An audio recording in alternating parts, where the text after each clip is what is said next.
Hello guys, तर स्वागत आहे तुमचं आपल्या या यूट्यूब चॅनलवरती. मित्रांनो, चॅनलवर नवीन असाल तर चॅनलला सबस्क्राईब नक्की करा आणि अशाच नवनवीन अपडेट्स आपल्या चॅनलवरती पाहत राहा. चला तर मग आपण आपल्या व्हिडिओकडे वळूयात. सुना येती घरा या मालिकेच्या आजच्या रिव्ह्यूमध्ये आता राघव जो आहे तो श्रीधरला बोलत असतो की हे बघ श्रीधर, आज आम्ही त्या पद्मामावशीच्या घरातून जाऊन आलो आहे. तर एक काम कर, तू सगळ्यात आधी वहिनींची दृष्ट काढ, जेणेकरून त्यांची दृष्ट आपल्या बहिणीला लागू नये. तर आता श्रीधर जो आहे तो बोलतो की आत्ता. तर आता राघव बोलतो की हो आत्ताच. असं म्हणतात आता श्रीधर जो आहे तो प्रियंकाला घेऊन किचनमध्ये जायला लागतो.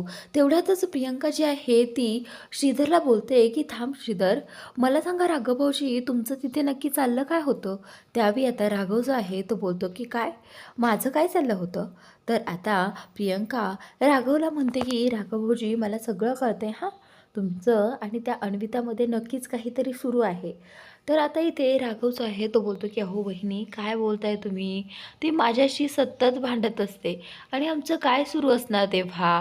त्यावेळी आता श्रीधर जो आहे तो बोलतो की म्हणूनच म्हटलं, हा तिकडे जायला एवढा उतावळा का झाला आहे? नक्की राघव, मला सांग, तुझं आणि तिचं काही चाललं नाही आहे ना? तर आता इथे राघव जो आहे तो बोलतो की नाही बाबा, माझं आणि तिचं असं काही चाललं नाही आहे. आणि तुला माहीत नाही आहे का, तिचं एक बॉयफ्रेंड आहे आणि त्याचं नाव रोशन आहे. असं म्हणताच आता इकडे हा जो बंटी आहे तो बोलतो की हो, तिचा बॉयफ्रेंड आहे आणि त्याचं नाव रोशन आहे. असं काहीच नाही आहे. बंटीने सांगताच इथे प्रियंकाला आणि श्रीधरला विश्वास बसला. इकडे आता श्रीधर प्रियंकाला घेऊन किचनमध्ये घेऊन येतो आणि त्यावेळी आता इथे प्रियंका जी आहे ती श्रीधरला विचारते की श्रीधर, तुला दृष्ट काढता येते? त्यावेळी आता श्रीधर बोलतो की हो, या घरातल्या माणसांना सगळं काही येतं. तू विचार काय येत नाही ते, कारण आपण आम्हाला सगळं काही शिकवलं आहे. त्यावेळी आता बंटी जो आहे तो बोलतो की चल आता काढ, लवकर काढ, जेणेकरून आपल्या प्रियंकाला कुणाचीही दृष्टी लागणार नाही. तर त्यावेळी आता इथे प्रियंका जी आहे ती श्रीधरकडे पाहत असते आणि श्रीधरने आल्या गेल्यांची, बाहेरच्यांची, पद्मा मावशींची अशी सगळ्यांची मिळून दृष्ट काढलेली असते. त्यानंतर ते सगळं मीठ वगैरे त्याने गरम तव्यावरती टाकलेलं असतं आणि त्याने आता ठसका उडतो. इकडे आता ही प्रियंका जी आहे ती बोलते की आता हे सगळं बंद करा, नाहीतर अप्पा उठतील. त्यावेळी आता इथे हा जो बंटी आहे तो बोलतो की हो, बरोबर बोलते आहे तू. असं म्हणताच आता इकडे राघव जो आहे तो श्रीधरला बोलतो की वा, तू तर वहिनीवर खूप प्रेम करतो. त्यावेळी आता श्रीधर जो आहे तो बोलतो की हो मग.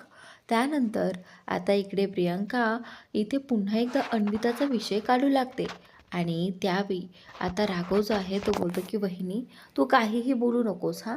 हे बघ, मी तिच्याशी काहीही बोललो नाही आहे. मी फक्त तिला पाहत होतो कारण तिने उठू नये.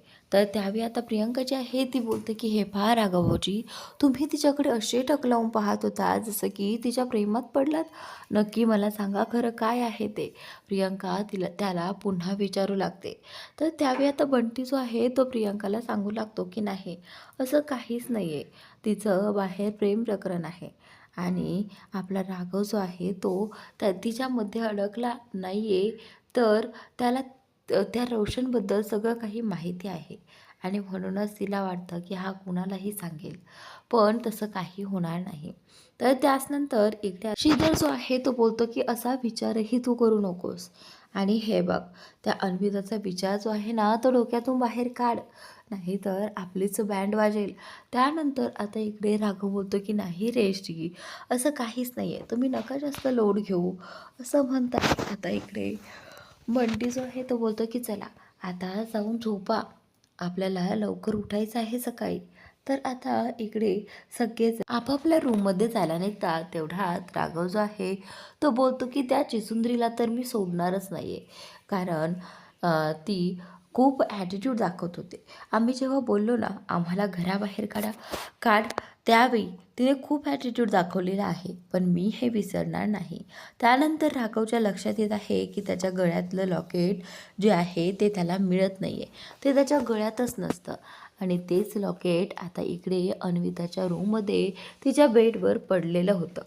तर आता राघवच्या लक्षात येताच राघव इकडे तिकडे पाहू लागतो की नक्की ते कुठे पडले असेल. नक्कीच ते त्या पद्मा मावशींच्या घरामध्ये पडलं असावं, असं आता त्याचं झालेलं असतं. त्याच नंतर आता इकडे दुसऱ्या दिवशी सकाळी उमा जी आहे ती रांगोळी काढत असते. कारण आता आज पूजा ठेवलेली आहे सत्यनारायणाची आणि म्हणूनच त्यांची जंगी तयारी चाललेली असते. तर आता इथे प्रियंका येते आणि प्रियंका सासूबाईंना म्हणते की सासूबाई, रांगोळी खूप छान काढली आहे बरं का. त्यावेळी आता इथे उमा जी आहे ती बोलते की हो ना, तर आता चला, आता लवकरात लवकर तुम्ही दोघांनी रेडी व्हायचं आहे, त्यामुळे मला सांगायची वेळ आणू नका, असं तिने प्रियंकाला सांगितलेलं आहे. प्रियंका इथे तुळशीची पूजा करत असते. त्यावेळी उमाची आई जी आहे ती वरतून पाहत असते की उमाचं काय चाललं आहे आणि तिच्या सुनेचं काय चाललेलं आहे. तेवढ्यातच बंटीला त्याच्या आईचा फोन येतो. त्यावेळी त्याची आई जी आहे ती बंटीला सांगू लागते की हे बघ बंटी, आजचा मुहूर्तही खूप छान आहे आणि बरंच झालं आज ही पूजा उमाने आणि त्यांच्या मुलाने ठेवली आहे. खरं तर आज खूप छान दिवस आहे, आनंदाचा दिवस आहे. सगळी तयारी करा आणि गुरुजींना काही कमी पडणार नाही याच्याकडे लक्ष असू द्यात. चल मी आता फोन ठेवते, असं म्हणत आता इथे बंटीच्या आईने फोन ठेवलेला आहे. जेव्हा बंटीची आई फोन ठेवते त्यावेळी तिच्या पाठीमागून पद्मा उभी असते. पण आता इकडे तिला दुर्लक्ष केलं आणि पद्माच्या जवळून निघून गेली. तिला माहिती आहे की पद्मा नेहमी काही ना काही बोलत असतेच, कधी ती शांत बसतच नाही. तर त्याचनंतर आता इकडे ज्यावेळी ती उमाला आणि प्रियंकाला समोर पाहते त्यावेळी तिला खूप छान वाटत असतं की कशा पद्धतीने मिळून मिसळून ह्या दोघीजणी काम करत आहेत आणि एकत्र राहत आहेत. त्यावेळी आता इथे पद्मा जी आहे ती बोलते की हो, आजचा दिवसही छान आहे, आजचा मुहूर्तही छान आहे, पण तो पूजेसाठी नाही तर या शिवणासाठी. तर आता नक्की या पद्माला काय म्हणायचं असतं. आता हा जो हनुमंतराव आहे त्याने पोलीस बोलावले आहेत. नक्की कशासाठी, तर शिवनाथला अटक करण्यासाठी. का तर त्याच्या मुलाने माझ्या मुलीला पळवून घरी लग्न करून आणलं आहे आणि म्हणूनच तिने त्या पोलिसांना सांगितलेलं आहे आणि हनुमंतरावांना पोलिसांना घेऊन यायला सांगितलं आहे. इकडे आता ही जी प्रियंका जी आहे ती आता तुळशीची पूजा करत असते. पूजा करत असतानाच ती आता आईला म्हणते की आई, आता पूजा व्यवस्थित पार पडली की बरंच होईल ना. तर त्याचनंतर त्या दोघींच्या गप्पाही चाललेल्या असतात आणि इकडे आता ही मावशी जी आहे ती येते. कामवाली मावशी आल्यानंतर उमाला म्हणते की काय गं उमा, सकाळी उठून सगळी तयारी तूच केली की काय. त्यावेळी आता उमा जी आहे ती बोलते की मावशी, हे बघ, आज घरामध्ये पूजा आहे, त्यामुळे आज जास्त वेळ काम तुला करावं लागणार आहे. मग मी काय म्हणते, इकडे पद्मा मावशीच्या घरामध्ये आवरून घेऊन तू इकडे कामासाठी ये, जेणेकरून तू जास्त वेळ इथे थांबू शकशील. त्यावेळी आता इथे मावशी जी आहे ती बोलते की हे बघ उमा, घरामध्ये एवढी कामं पडली आहेत, इथले काम करायचे सोडून मला तिकडे जायला सांगतेस काय. तर त्यावेळी आता इथे ही उमा जी आहे ती बोलते की मावशी, अगं तसं नाही, पण तुला या कामातून वेळ मिळेल का तिकडे जायला. म्हणून म्हटलं एकदा तिकडचं आवरून ये आणि त्यानंतर इकडे आवरायला मोकळीच. त्यावेळी आता ही जी मावशी आहे ती बोलते की हे बघ, काही हरकत नाही, त्यांचं काम निवांतही करता येईल, त्यामुळे तू जास्त काही त्रास करून घेऊ नको. इकडे आता मावशी जी आहे ती उमाला म्हणते की उमा, तू एक कसं काय विसरलीस, मला सांग, तू वृंदाला याबद्दल कळवलं आहे का. त्यावेळी आता इथे ही उमा जी आहे ती बोलते की नाही, मी तिला अजून कुठलंच काही कळवलेलं नाही आहे. तर त्यावेळी मावशी जी आहे ती बोलते की हे बघ, ती या घरची मोठी मुलगी आहे आणि तू तिला असं कळवणार नाही का. हे बघ, तिने आपल्यासाठी, तुझ्यासाठी काय काय केलं आहे हे तुला चांगलंच माहिती आहे, तरीसुद्धा तू हे कसं काय सांगायला विसरलीस तिला. त्यावेळी आता उमा जी आहे ती बोलते की हे बघ मावशी, मी तिला सांगायला वगैरे विसरलो नाही आहे, पण ना मला थोडंसं वेगळं वाटतं आहे. म्हणजे बघ ना, आपल्या श्रीने असं लग्न केलं आणि जर तिच्या घरच्यांना ह्या लग्नाबद्दल कळालं तर तर त्यावेळी आता इथे मावशी जी आहे ती बोलू लागते की हे बघ, जर त्यांच्या घरच्यांना कळालं तर त्याचं मला काही वाटत नाही आहे, पण जर तिला कळालं नाही तर ती काय करेल याचा तू विचारही केला नाहीस, समजलं तुला? असं म्हणताच आता इथे उमाला समजलेलं असतं मावशीला नक्की काय म्हणायचं आहे ते. त्यावेळी आता उमा जी आहे ती बोलते की मावशी तू काळजी करू नकोस, मी सांगते तिला. असं म्हणताच आता उमा जी आहे ती बोलते की हो, मी नक्की सांगेल तिला फोनवर. तर त्याचनंतर आता मावशी ही खुश होते आणि मावशी तिच्या कामाला लागते. तर इकडे आता प्रियंका रूममध्ये रेडी होऊन बसलेली असते. ज्यावेळी ती रूममध्ये रेडी होऊन बसते त्यावेळी तिला आप्पांचा चेहरा डोळ्यासमोर उभा राहतो. कशा पद्धतीने आप्पांनी त्यांना आशीर्वाद न देण्यास नकार दिला होता, ते सगळं आठवून आता प्रियंकाला त्रास होत असतो. तर आता हा जो श्री आहे ना, तो प्रियंकाच्या जवळ येतो. प्रियंकाला अगदी डोळे भरून पाहू लागतो, कारण प्रियंकाने आज नवी साडी आणि खूप छान नटून बसलेली असते. त्यावेळी आता श्रीची नजर तिच्यावरून हटतच नाही आहे. श्री तिच्याजवळ येतो. श्री प्रियंकाला म्हणू लागतो की प्रियंका, आज तू खूप सुंदर दिसत आहे. असं म्हणता श्रीने तिच्या डोळ्यात पाणी पाहिलं आहे आणि श्रीधर जो आहे तो तिला म्हणत आहे की काय झाले नक्की, तू अशी का रडते आहेस? हे बघ, एवढं छान तू आवरला आहेस आणि आता जर तू रडली तर तुझा मेकअपही खराब होईल. प्लीज असं काही करू नकोस, नाही तर तू छान नाही दिसणार. त्यावेळी आता इथे श्रीधर जो आहे तो बोलतो की काय झालं सांगशील का मला? त्यानंतर प्रियंका त्याच्याशी असं काहीच बोलत नाही, फक्त गप्प उभी राहते. त्यावेळी आता श्रीधर जो आहे तो बोलतो की थोडीशी स्माईल आण चेहऱ्यावर, जेणेकरून आपणना बरं वाटेल. हे बघ, आमच्या आप्पांना असं आवडत नाही हा, कुणी रुसलेलं फुगलेलं. त्यामुळे मी सांगतोय, फक्त भांडण करायची पण रुसायचं कधीच नाही. त्यावेळी आता इथे प्रियंका जी आहे ती बोलते की हो का, म्हणजे आप्पांना हे असं आवडतं का?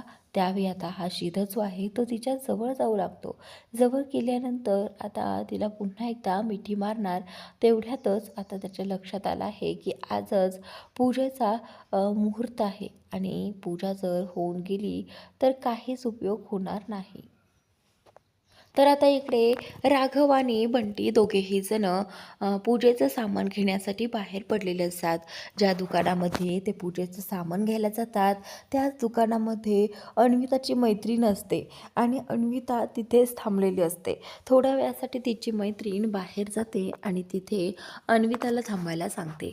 तर त्यावेळी आता अन्विताला पाहिल्यानंतर राघवने तर त्याची बडबड सुरूच केली. तर आता इकडे ही अन्विता तरी कुठे शांत बसायला तयार असते.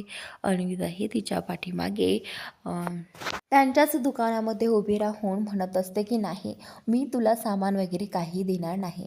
तर राघव बोलत असतं की हे बघ, हे दुकान तुझ्या मैत्रिणीचं आहे, तुझं नाही, त्यामुळे मला सामान हवं आहे.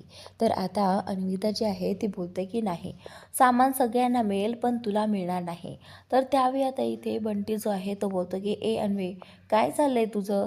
हे बघ, सामान दे, गुपचूप सामान दे आणि या दुकानातून घरी जा. असं आता बंटी म्हटल्यानंतर इथे अन्विता जी आहे ती बोलते की नाही देणार, चला काय करायचं आहे ते करा.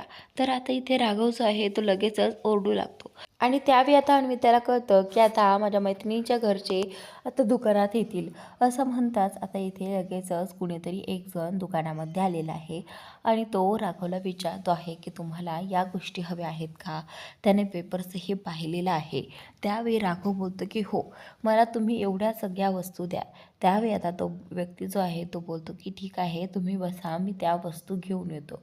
आणि त्याचनंतर तर आता राघव आणि बंटी दोघेही जण तिथेच थांबलेले असतात आणि इकडे आता घरामध्ये सगळी पळपळ चाललेली असती उमाची.